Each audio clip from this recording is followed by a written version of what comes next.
ಎಲ್ಲರಿಗೂ ಸ್ವಾಗತ. ನಾನು ನಿಮ್ಮ ಅಚ್ಚು ಕನ್ನಡತಿ ಡಚ್ಚು ಚಂದುವಿನ ಅಭಿಮಾನಿ. ನಾ ಹೋಗಿದ್ದು BMS ಕಾಲೇಜಲ್ಲಿ ಉತ್ಸವನ ಫೆಸ್ಟ್ ನಡೀತಾ ಇತ್ತು. ಅದರಲ್ಲಿ ನನ್ನ ತಮ್ಮ ಪವರ್ ಕೆಫೆಯಿಂದ ಸ್ಟಾಲ್ ಹಾಕಿದ್ದೆ.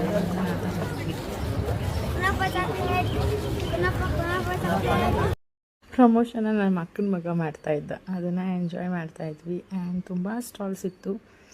ಇಲ್ಲಿ ಸ್ಪೆಷಲಾಗಿ ಈ ಸತಿ ಕುನಾಫಾ ಟ್ರೈ ಮಾಡ್ತಿದ್ರು. ಕುನಾಫಾ ಸಾಕಾಗಿತ್ತು ಆ್ಯಕ್ಚುಲಿ. ಆ್ಯಂಡ್ ಅದು ಮಾಡ್ತಿದ್ದ ಕೆಲವೊಂದು ಕ್ಲಿಪ್ಸ್ನ ನಿಮ್ಗೆ ತೋರಿಸೋಣ ಅಂತ ಮಾಡಿದ್ದೀನಿ, ನೋಡಿ. ಆ್ಯಂಡ್ ಯಾರಿಗೆಲ್ಲ ಕುನಾಫಾ ಅಂದರೆ ಇಷ್ಟ ಕಮೆಂಟ್ ಮಾಡಿ. And if you wish to have a kunafa please to visit power cafe, Vijayanagar, ಬ್ಯಾಂಗ್ಳೂರಲ್ಲಿದೆ. ಆ್ಯಂಡ್ ಇನ್ನಷ್ಟು ಐಟಮ್ಸ್ ಇದೆ ಅವ್ರ ಹತ್ರ. ಸೊ ಬಂದು ವಿಸಿಟ್ ಮಾಡಿ ಪವರ್ ಕೆಫೆನ ವಿಜಯನಗರಲ್ಲಿ. ಇದೇ ಇವತ್ತಿನ ವ್ಲಾಗ್. Thanks for watching.